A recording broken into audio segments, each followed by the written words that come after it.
오늘 우리에게 주시는 하나님의 말씀을 같이 읽겠습니다. 하나님의 말씀은 신약성경 히브리서 11장 1절에서 4절까지 말씀입니다. 신약성경 히브리서 11장 1절에서 4절, 자가인 성경은 신약성경 364쪽입니다. 신약성경 364쪽 히브리서 11장 1절에서 4절까지 말씀을 저하고 함께 교독하겠습니다. 제가 먼저 1절을 읽습니다. 믿음은 바라는 것들의 실상이요 보이지 않는 것들의 증거니 선진들이 이로써 증거를 얻었느니라. 믿음으로 모든 세계가 하나님의 말씀으로 지어진 줄을 우리가 아나니 보이는 것은 나타난 것으로 말미암아 된 것이 아니니라. 믿음으로 아벨은 가인보다 더 나은 제사를 하나님께 드림으로 의로운 자라 하시는 증거를 얻었으니 하나님이 그 예물에 대하여 증언하심이라. 그가 죽었으나 그 믿음으로써 지금도 말하느니라. 아멘. 주님, 이제 저희들이 한동안 히브리서 11장에 나와 있는 믿음의 사람들을 매주마다 살펴보려 합니다. 이 어려운 시대에 믿음으로 사는 것이 무엇인지, 그 믿음이라는 것이 어떤 것인지 다시 한번 깨닫게 하시고 알려주옵소서. 그래서 우리도 이 말씀을 듣는 저희들도 믿음 있는 사람, 믿음의 선진들처럼, 그 믿음의 선배들처럼 믿음의 사람들로 살게 하여 주옵소서. 예수님의 이름으로 기도합니다. 아멘.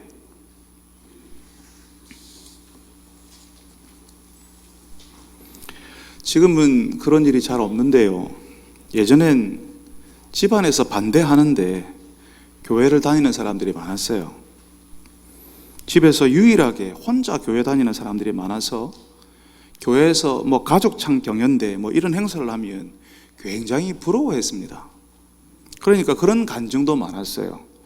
예수님을 믿다가 집에서 쫓겨났다, 교회를 못 가게 해서 몰래 예배 드리러 나왔다, 수련회 왔다, 집안에서 반대하는데 꿋꿋하게 예수를 믿었다, 우리 부모님 예수 믿게 해달라고 금식하며 기도했다, 이런 스토리를 가진 분들이 정말 많았습니다.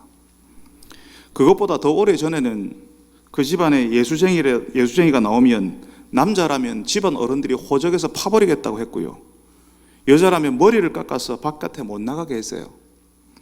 아마 지금 젊은 사람들은 정말 이해되지 않는 이야기일 겁니다.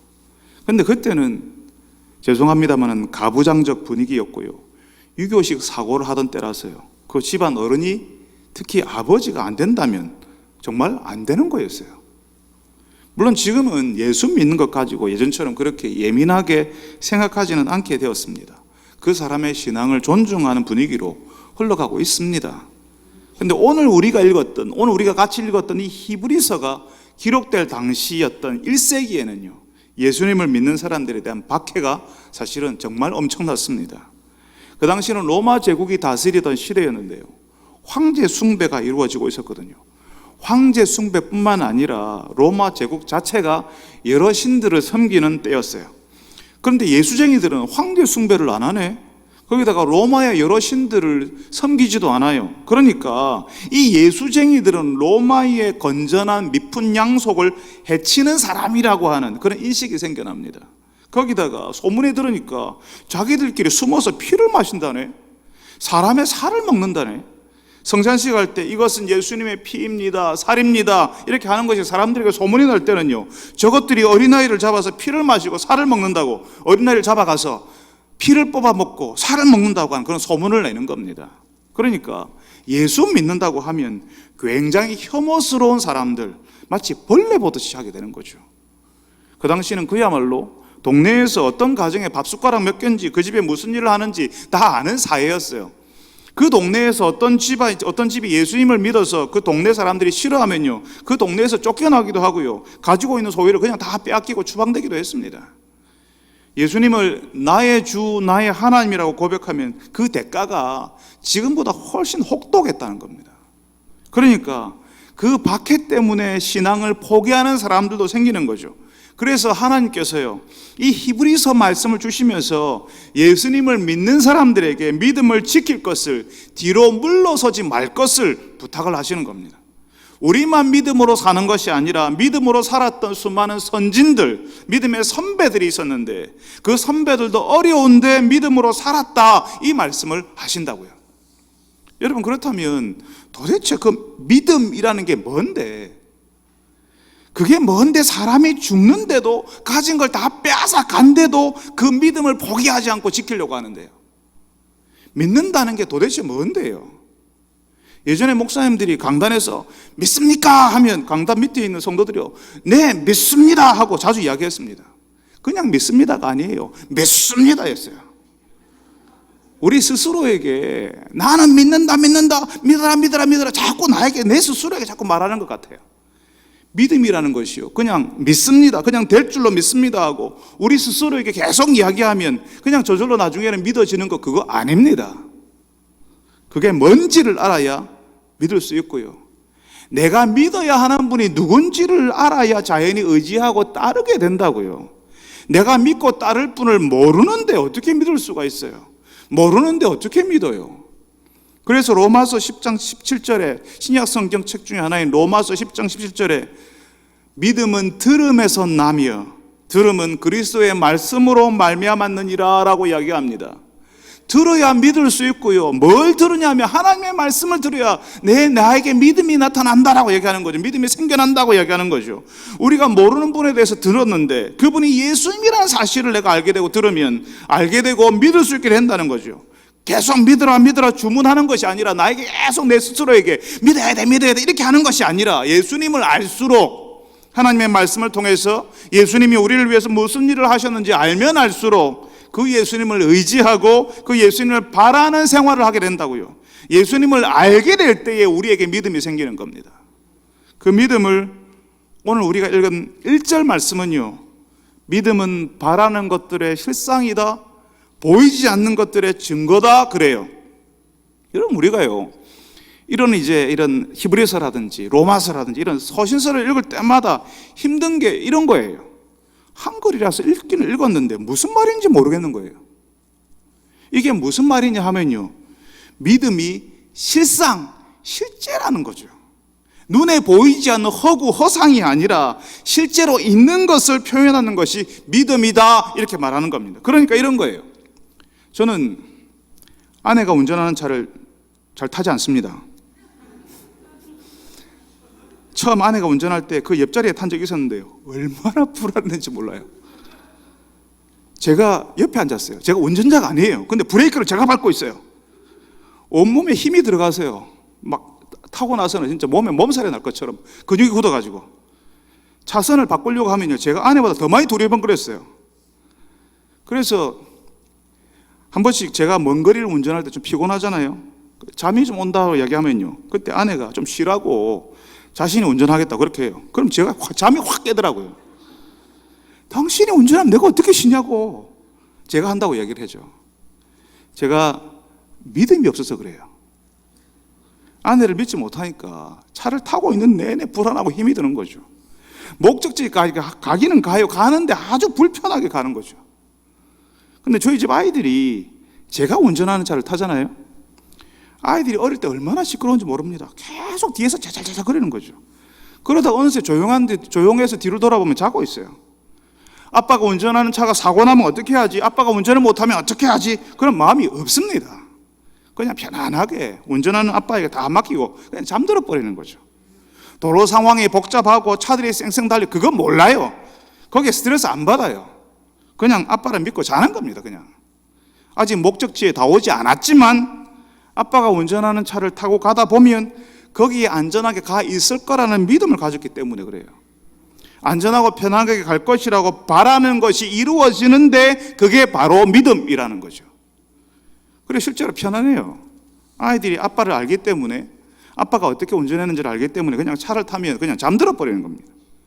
믿음은 바라는 것들의 실상이요, 실제라는 거죠. 실제.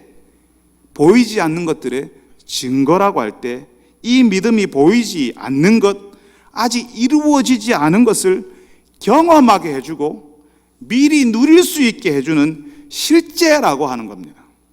우리 아이들이 아빠를 아니까 아빠를 의지하니까 차를 타면 불안해하지 않아요. 긴장하면서 안전벨트 꼭 붙잡고 제대로 가고 있나, 아빠가 졸지 않나 저를 바라보고 있지 않아요. 처음에는 막 떠들다가 그냥 잠니다. 조금만 지나면 아예 다 맡겨버려요. 여러분, 우리가 믿는다는 것을 실제로 그 믿는 것에 나를 맡기는 거예요. 마치 여러분이 앉아있는 그 장의자의 몸을 맡기듯이, 등을 기대듯이 의지하는 겁니다. 그 의자가 뒤로 넘어가지 않을 거라는 사실을 알았잖아요. 그러니까 편안해요. 안 넘어간 줄 아니까. 그걸 못 믿는 사람들은요, 예배 시간 내내 기대지도 못하고 어정쩡하게 불편하게 앉아 있을 거예요. 그러다가 한번 기대 보니까 괜찮네, 안 넘어가네. 그래서 그 다음엔 자연스럽게 장의자 등받이에 나의 등을 기대는 거죠. 자연스럽게 나를 맡기는 겁니다. 믿음이 그겁니다. 나를 맡기는 거죠. 하나님께 나를 맡기는 것, 기대는 것이 믿음입니다. 우리가 예수님께 나를 맡기고 예수님께 기댈 때, 그렇게 예수님을 믿을 때 예수님이 몰고 오시는 하나님의 나라의 맛을 보게 되는 겁니다. 그러니까 믿음이 보이지 않는 하나님을 경험하게 하고 앞으로 완전히 이루어질 하나님의 나라의 실제를 누리게 하고 앞으로 일어나게 될 것을 미리 맛보게 만들어준다는 겁니다. 믿음으로 그렇게 됩니다. 그런데 이 믿음이 왜 이렇게 히브리서 우리가 읽었던 이 말씀에 앞으로 계속 보겠지만 강조가 되어 있냐 하면요, 하나님 나라의 실제를 경험하는 그 현장에 있어도 이 믿음을 우리가 거부하면 그 나라를 소유하거나 경험할 수 없으니까요. 비가 막 바깥에서 쏟아지는데 물을 좀 받겠다고 양동이를 밖에 내놓는데 그 양동이를 뒤집어 놓고 있으면 그 양동이에 물이 채워집니까? 뒤집어져 있으면요, 아무리 많은 비가 쏟아져도 거기는 담길 수가 없어요. 수영장에 빈병을 집어넣으면요, 자연히 그 수영장에 들어 퐁하고 빠진 그 빈병에는 물이 채워지게 마련이에요. 그런데 그 병이 마개로 막혀 있으면요, 수영장에 물이 가득한데 그 병에는 물이 채워지지 않는 거죠. 믿음은 내가 그분을 향해서 서야 되는 거예요. 내가 그분을 향해서 서는 것이고 나의 문을 여는 겁니다. 그래야 그분께서 나에게 채우는 거죠. 일단은 알아봐야겠다고 내 자세를 그분에게 향해야 하고 들어봐야 하고 그분과 함께 시간을 보내야 되는 거죠. 그렇게 했는데도 모르겠다고 하면 정말로 하나님의 은혜를 구해야 됩니다. 간절히 기도해야 됩니다. 근데 내가 그분을 향해서 서지도 않았고 반대로 서 있거나 등지고 서 있으면서 내 마음의 마개를 꽁꽁 달아놓고서는 내가 어디 믿는가 한번 봐라, 뭘 말하는지 내가 듣는가 봐라 하고 있으면 그 속으로 하나님의 말씀, 하나님의 존재가 흘러 들어갈 수 없습니다. 내가 버티고 서 있으면요, 다른 사람들은 거기서 너무 좋지요, 정말 감동이지요, 하나님의 은혜가 너무나 놀랍지요 하지만 나는 모르는 소리예요. 뭔 이야기인지를 모르는 거죠. 어떤 분이 그래요. 하나님이라면 내가 그러고 있어도, 내가 꽉 막고 있어도, 힘 꽉 주고 있어도 그래도 믿게 해야 하나님이지. 예, 어떤 사람에게는 하나님 정말 그러세요. 막 힘주고 있는데 정말 강권적으로 하나님께서 어떻게 할 수 없게 무력하게 만드셔서 그 사람을 넘어뜨리셔서 다치게 해서라도 인생의 밑바닥 죽음 근처까지 가게 해서 하나님을 인정하지 않으면 안 되도록 그렇게 하시는 경우가 있어요. 여러분 정말 그렇게 되고 싶으세요? 그런 게 좋으세요? 억지로 믿게 하는 그것이.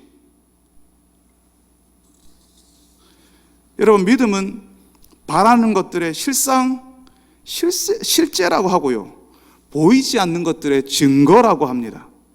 내가 예수님을 알면, 그래서 내 인생을 맡기고 그분께 기대면요, 하나님께서 보여주시려고 하는 하나님 나라의 은혜, 평안, 하나님의 다스림을 실제로 경험하게 되는 거예요. 내가 그 예수님을 바라보고 따라가잖아요. 어느새 내 인생에 예수님 닮은 것이 나타나요. 예수님처럼 살게 됩니다. 그래서 내 인생을 보고 내 모습을 보면서 사람들이 그러는 거죠. 너를 보니까 하나님이 살아계신 것 같네, 예수님이 있는 것 같네. 그런 믿음의 사람들이 보이지 않는 하나님이 살아계시는 증거입니다. 바로 그 믿음의 사람들이 하나님께서 이 땅에 살아가시며 이 땅을 다스린다고 하시는, 하나님께서 살아계신다고 하는 증거라는 거죠. 이 땅에 믿음의 사람들을 세우셔서 그런 사람들의 공동체를 일으키셔서 하나님이 살아계신 것을 이 땅 사람들에게 보여주시는 겁니다. 여러분들이 하나님이 보여주시고 알려주시려고 하는 그 실제, 허구나 허상이 아니라 실제로 존재하는 그 하나님의 나라를 믿음으로 경험하는 분들이 되시기를 바랍니다.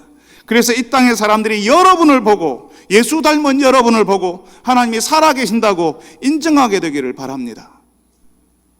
여러분, 저는 1세기 그리스도인들이 박해받는 사람들이라고 말씀드렸어요.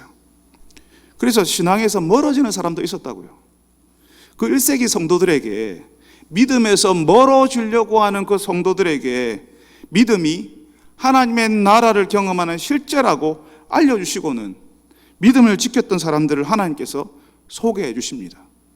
제국에서 살아가는, 로마 제국에서 살아가는 사람들에게 하나님의 나라를 경험하게 해주시는 거죠. 그 하나님의 나라를 경험하며 살았던 사람들을 하나님께서 소개하시는 겁니다. 하나님을 믿는 것이 어떤 것이어야 하는지 그 삶을 통해서 보여준 사람들을 하나님이 일일이 소개하시는 거죠. 하나님이 소개하신다는 말은, 우리가 오늘 11장 1절부터 4절까지 읽었는데, 그 다음에는 오늘은 아벨에 대해서 이야기하시고요, 그 다음에는 또 다른 사람, 또 다른 사람, 또 다른 사람을 계속 이야기하세요. 하나님께서 소개하신다는 말은 하나님께서 이 사람들을 인정하신다는 겁니다. 하나님께서 이 사람들을 이야기하시는 때 뭐라고 표현하시냐면, 믿음으로 아벨은 가인보다 더 나은 제사를 하나님께 드림으로 의로운 자라 하시는 증거를 얻었으니, 이걸 다르게 번역을 하면요, 하나님께서 의로운 자라고 인정해 주셨으니, 이렇게 번역할 수가 있습니다. 그러니까 하나님께서 이 사람들을 인정해 주신다는 겁니다. 여러분, 대단한 거 아닙니까? 굉장한 거 아닙니까? 하나님께서 인정해 주셨다고요. 그의 삶을 인정해 주셨다고요. 그 첫 번째 사람이 누구냐 하면 아벨이라고 하는 사람입니다. 창세기 4장을 읽으면 에덴 동산에서 쫓겨난 아담과 하와에게서 자녀들이 태어나는데요, 그 아들들의 이름이 가인과 아벨이었습니다. 그 가인과 아벨이 장성해서 스스로 하나님을 향하여서 신앙 고백을 하고 예배를 드리는 때가 되었는데, 그때 가인은 땅의 소산으로 제물을 삼아 하나님께 드렸다 하고요, 아벨은 양의 첫 새끼와 그 기름으로 하나님께 드렸다, 이렇게 나옵니다. 근데 여러분, 우리가 다 알다시피 하나님께서 가인의 예물은 받지 않으셨어요. 아벨의 것만 받으셨습니다. 야, 진짜 하나님 너무하시죠. 둘 다 받았으면 아무 문제 없는데 가인의 것은 안 받고 아벨의 것만 받았어요. 여러분, 왜 하나님께서 가인의 것은 받지 않고 아벨의 것을 받았을까요? 아벨이 양고기를 드려서 그랬을까요? 하나님 육식 좋아하셔서 아벨의 양만 받으셨을까요? 예물은 고기지, 고기는 역시 양고기지, 뭐 그러셨을까요? 하나님께서 양을 잡아드리는 제사를 원하시는데, 가인은 하나님이 좋아하는 방식으로 드리지 않았으니까 하나님이 받지 않았다라고 생각하는 사람도 있습니다. 그렇지만 여러분, 하나님께서 동물 제사만 받은 것이 아니라요, 곡물로 드리는 제사도 받으셨거든요. 그거를 소제라고 불렀어요.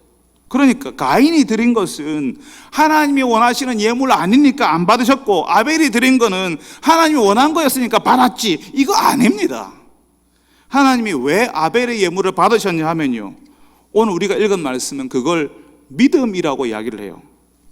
믿음으로 아벨은 가인보다 더 나은 제사를 하나님께 드림으로 의로운 자라 하시는 증거를 얻었으니, 의로운 자라고 하나님이 인정하셨으니, 이렇게 이야기하는 겁니다.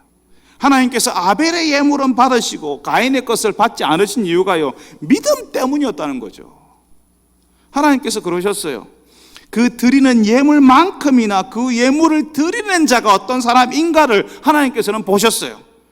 그래서 그 장면을 기록한 창세기 4장 4절과 5절에서 분명히 이렇게 이야기합니다. 하나님께서 아벨과 그의 제물은 받으셨으나 가인과 그의 제물은 받지 아니하신지라.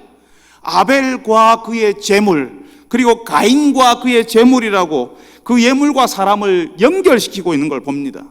하나님이 받으신 것은요, 아벨이라고 하는 사람이었어요. 하나님이 받지 못하신 것은 가인이라는 사람이었습니다. 아벨의 마음과 그 예물을 하나님은 기뻐하셨고, 가인의 마음과 예물은 하나님께서 받지 않으셨습니다. 하나님께서 받으실 수가 없었어요. 얼마 전에 말씀드린 적이 있었는데요, 우리가 믿는 사람들이 하나님께 드릴 수 있는 가장 큰 대접, 하나님께 드릴 수 있는 가장 큰 예우가 뭐냐면요, 하나님을 기뻐하는 거라고 말씀드렸어요.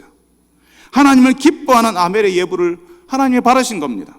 창세기 4장을 보면요, 하나님께 드리는 예물을 아벨이 준비할 때 아벨은 양의 첫 새끼와 그 기름을 드렸다라고 이야기합니다. 이게 무슨 말인가 하면요, 하나님께 제일 처음으로 얻은 것을 드렸다는 말이에요. 예전에 다 그렇게 생각했거든요. 처음 나온 게 가장 좋은 거야.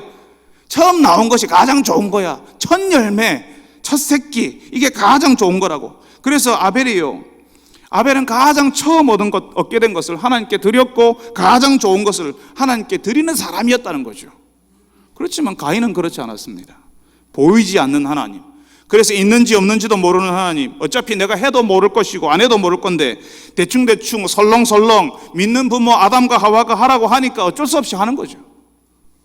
아벨이 처음 것을 따로 떼놓고 하나님께 드리는데 그 이유가 뭐였을까요? 그 하나님이 귀하니까, 내가 할 것 다 하고 남은 것 드리는 게 아니라 제일 먼저 하나님께 드릴 것을 챙겨놓는 거예요. 하나님이 살아계셔서 이 땅의 주인, 자신이 드리는 그 예물의 주인이라는 사실을 알고 있으니까 함부로 할 수 없는 거죠. 아무거나 드릴 수가 없어요. 자신에게 주신 분에게, 나에게 주신 분이 하나님이십니다, 내가 이걸 드림으로 나에게 주신 분이 하나님이라는 사실을 고백합니다 라고 하는 겁니다. 그렇지만 가인은 그렇지 못했습니다. 이게 달라요. 믿음 있는 자와 믿음 없는 자가 드리는 것이 다릅니다. 하나님을 알고 따르는 사람과 하나님을 모르는 사람이 하는 것이 다릅니다. 그러니까 하나님께서 가인의 예물을 받지 않으셨습니다. 그 예물이, 가인은 농산물을 드렸기 때문에 하나님 마음에 안 들고, 아벨은 양을 드렸기 때문에 하나님 마음에 드는 예물이었고 뭐 그런 거 아니라고요. 하나님께서는 가인과 아벨의 예물 전에 그 예물 드리는 사람을 보셨다고요.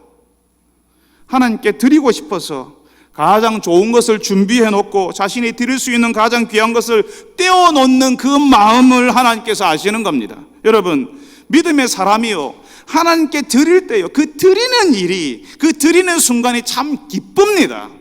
드릴 수 있다는 사실이 감사한 거예요. 여러분의 자녀들이, 부모인 여러분들의 기념일에 조그만 선물을 준비하거나 용돈을 준비해서 주면 기쁘지 않습니까? 그 조그만 선물, 그 용돈이 여러분의 가게에 보탬이 되고 여러분의 노후에 도움이 되나요? 준비하는 자녀들에게는 적지 않은 비용일 테지만 부모님에게는요, 아마 그게 노후에 도움이 되고 그것 없이는 못 살고 그 정도 아니에요. 그 선물, 그 용돈 있어도 되고 없어도 되는 정도일 거예요. 그런데 그 굉장히 기쁘고 뿌듯하거든요. 부모의 기념일을 기억하고 선물을 준비하는 자녀들 보면서 우리 아이들 다 컸네, 참 기특하네 하는 사랑의 마음을 가지실 겁니다. 우리가 하나님께 드리는 예물이요, 하나님께 엄청난 도움이 되고 하나님께서 뭔가 필요해서 받으시는 거 아닙니다. 그 예물이 우리의 신앙 고백이고 우리의 사랑이고 하나님이 내게 주신 은혜에 대한 감사의 표현인 거예요. 모르면 안 하죠. 모르니까 못 하는 거죠. 그런데 하나님이 나에게 감사한 분이시니까, 나에게 그런 하나님을 향한 신뢰가 있으니까 드리고 싶은 겁니다. 아벨이 그랬어요. 그래서 자기에게 있는 가장 처음 난 것, 그래서 귀한 것인 양의 첫 새끼와 그 기름을 드리는 겁니다. 저희 젊은 시절에 저희 부모님께서 가르쳐 주신 게 있었습니다. 매주일 하나님께 예물을 가지고 나가는 거였어요. 그리고 처음으로 받은 소득은 다 드리라고 알려주셨어요. 그래서 처음으로 전도서 사역을 시작했을 때, 처음으로 전임 목회 사역을 시작했을 때, 그리고 대형교회 담임 목사로 사역을 시작했을 때 저희 처음 것을 다 드렸습니다. 드리는데 하나도 아깝지 않았어요.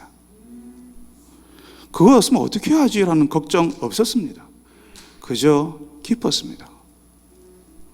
하나님께서 내게 주신 또 하나의 기쁨이었어요. 그래서 저희 아이들에게 똑같이 알려줬습니다.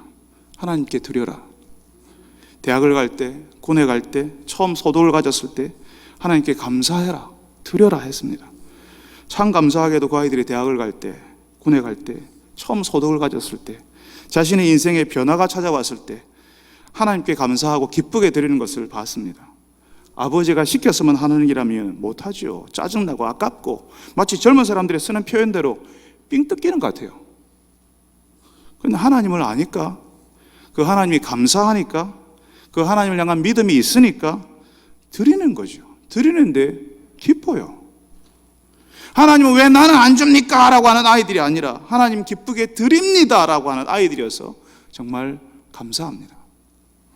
여러분, 하나님을 인정하고 따르는 믿음이 있으니까 하나님께 드리는 것도 그 하나님께 합당한 것을 드리는 겁니다.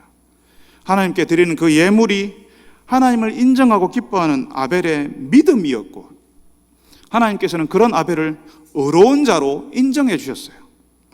아벨이 예물을 드렸지만 하나님이 받으시는 것은 아벨이었고, 아벨의 삶이었고, 아벨의 중심이었고, 그의 마음이었고, 하나님과 맺은 그 관계를 기쁘게 받으시는 거였습니다. 지금도 하나님께서 그렇게 받으세요. 하나님을 아는 사람, 그래서 그 하나님을 믿는 그 사람의 예배, 그 사람의 기도, 그 사람의 예물, 그리고 그 사람의 사는 삶을 받으시는 겁니다. 여러분, 하나님이 뭐가 필요해서 달라고 하시는 거 아니에요. 하나님이 부족한 분이 아니십니다.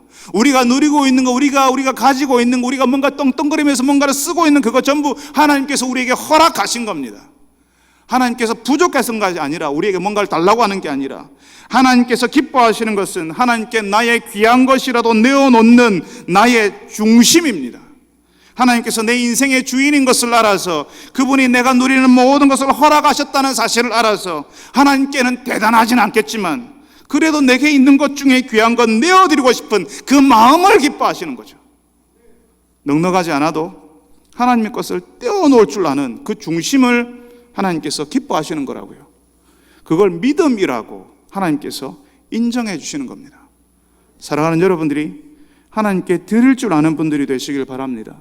드리는데 참 기쁜 그 믿음의 비밀, 그 관계를 이해하는 분들이 되시기를 바랍니다.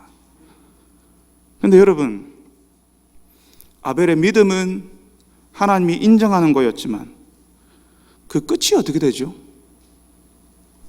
아주 끔찍한 일이 벌어집니다. 우리가 읽는 이 책을 성경 거룩한 책이라고 하는데요, 창세기 4장에는 전혀 거룩하지 않은 일이 아주 고스란히 원색적으로 기록되어 있습니다. 아벨의 형이었던 가인이 자신의 동생 아벨을 들러 불러내어서 죽여버립니다. 삼류잡지에나 나올 그런 은밀한 인간의 죄에 관한 이야기들이 거룩한 책 성경에 기록되어 있습니다. 우리가 기대하는 해피엔딩이 아니에요. 아벨은 믿음을 지켰고 하나님을 향해서 최선의 삶을 살았는데 돌아온 것은 무참히 죽임을 당하는 거였습니다. 아벨을 죽인 가인은요, 오히려 오래 살아요. 이게 도대체 뭐죠? 우리가 가지는 믿음에 대한 의문이요, 이런 거예요. 왜 믿음으로 사는 사람들이 힘들게 사냐, 왜 안 되냐 하는 겁니다.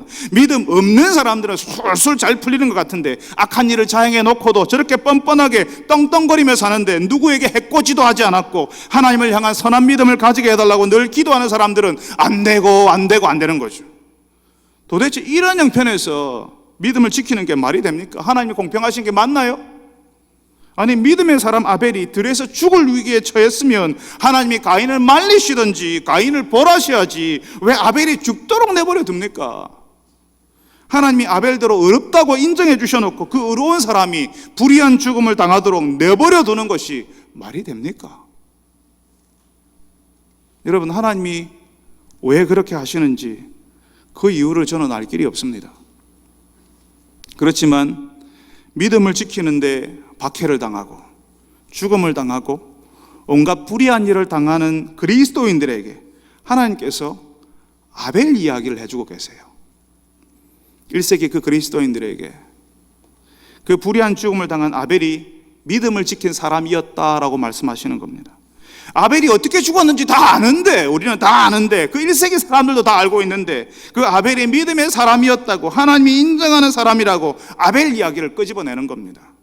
1세기에 불의한 죽음을 맞이하는 사람들에게 이 죽음이 너무 불합리하지 않냐고, 이게 너무한 거 아니냐고 하는 사람들에게 하나님이 아벨 이야기 해주고 계시는 겁니다. 왜 그런 불합리한 죽음을 죽는지 이유를 설명하시는 것이 아니라 그 불의한 죽음을 맞은 아벨이 믿음의 사람이다, 하나님이 내가 인정하는 사람이다 하시는 겁니다. 우리가 종종 하는 오해가 있어요. 그것은요, 믿음이 있으면 고난과 고통이 없어지고 믿음으로 그 고난과 고통을 이기는 것으로 이해를 해요. 병으로 고통받거나 죽는 일이 없는 것을 믿음으로 승리했다라고 생각하는 경향이 있습니다. 간증을 하는 사람도요, 병에서 일어나야 간증을 하고 죽음의 위험에서 벗어난 것을 이야기하지 병 중에 믿음 지킨 것을 말하지는 않아요. 병고를 당하는 것을 믿음 없는 것으로, 하나님이 안 도와주시는 상태라고 생각하거든요. 하나님께 지은 죄가 있나? 하나님이 왜 안 도와주셨냐? 이렇게 그 사람의 악함에 대해서 의심을 하거든요. 그런데 우리가 경험하는 현실은요, 어려운 사람들이 아프고요, 병들고요, 죽습니다. 고통을 주고 죽음에 이르게 한 사람들은 이 땅에서 오래 살고 떵떵거리며 삽니다. 여러분, 우리가 아픈 것, 죽는 것이 우리의 믿음 없음과 상관없습니다.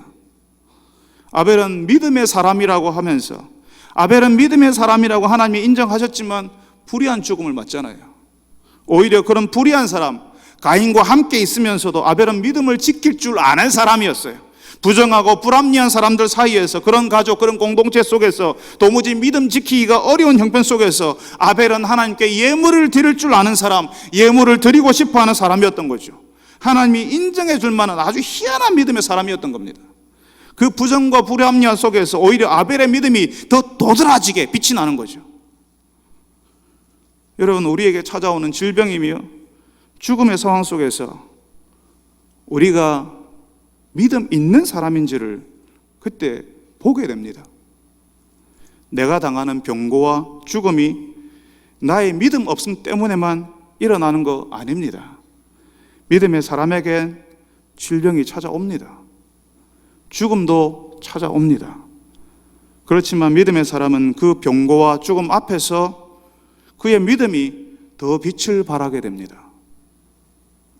이 땅에서 사는 동안 병고와 죽음은 우리가 경험하는 세상의 한 부분일 뿐이에요. 어차피 다 죽지 않습니까? 어차피 어떤 방식으로든 우리는 병들고 다시 낫다가 다시 병들고를 반복하지 않나요? 우리는 부정하고 싶지만 그게 우리 현실입니다. 그 병과 죽음, 그리고 사고나 병으로 오는 장애를 우리 삶의 일부로 받아들여야 되지, 그걸 믿음의 있고 없음으로, 하나님의 있고 없고로 볼 필요 없다는 말입니다. 어떤 사람은 사지 멀쩡한 중에 믿게 하시고 어떤 사람은 뭔가 불편한 중에 믿게 하십니다. 중요한 것은 어떤 형편에 있든지 내가 믿음을 가졌냐, 그 믿음으로 보이지 않는 세상을 먼저 내가 미리 살고 있냐 하는 거죠. 사지 멀쩡한데, 더 많이 가졌는데 하나님을 전혀 의식하지 못하고 사는 삶이 뭐가 그리 부러울까요? 끼케야 70이고 80입니다. 제가 보니까 금방이더라고요. 아등바등 살아서 많이 모았는데 어느새 연수가 70이고 80이 되면요, 많이 쌓아둔 거 쓰지도 못해요. 아까워서. 다 의미 없습니다. 내가 산 그 날수가 중요한 게 아니라, 내가 얼마나 오래 살았냐, 그 날수가 중요한 게 아니라 어떤 사람으로 살았냐가 더 중요하죠. 우리가 자꾸 많은 날수를 살아야 하나님의 복을 받았고, 짧은 날을 산 사람은 마치 하나님이 벌이라도 내린 것처럼 자꾸 불행한 것으로 생각하는 경향이 있어요. 나의 날수가 중요한 것이 아니라 그 날들을, 하나님의 나라를 미리 경험하면서 하나님이 주실 것들을 미리 맛보면서 살았는가가 중요한 겁니다. 많은 날들을 살아도 걱정하며 두려워하며 사람들을 미워하며 사는 것이, 하나님이 나에게 부어주시는 그 사랑을 한 번도 경험해보지 못하며 사는 것이 뭐가 그리 좋겠습니까? 짧은 날을 살아도 그 함께함의 기쁨이 있어요. 내가 산 날에 의미를 누리면서 사는 것과 사는 것이 참 허무하네 하는 것하고는 천지 차이가 있는 겁니다. 여러분, 오늘 말씀 4절은요, 아벨이 믿음의 사람인데 죽었다고 해요. 그래서 이 구절을 읽으면요, 마치 이렇게 되는데도, 죽는데도 믿음의 사람으로 살래? 하고 묻는 것 같아요.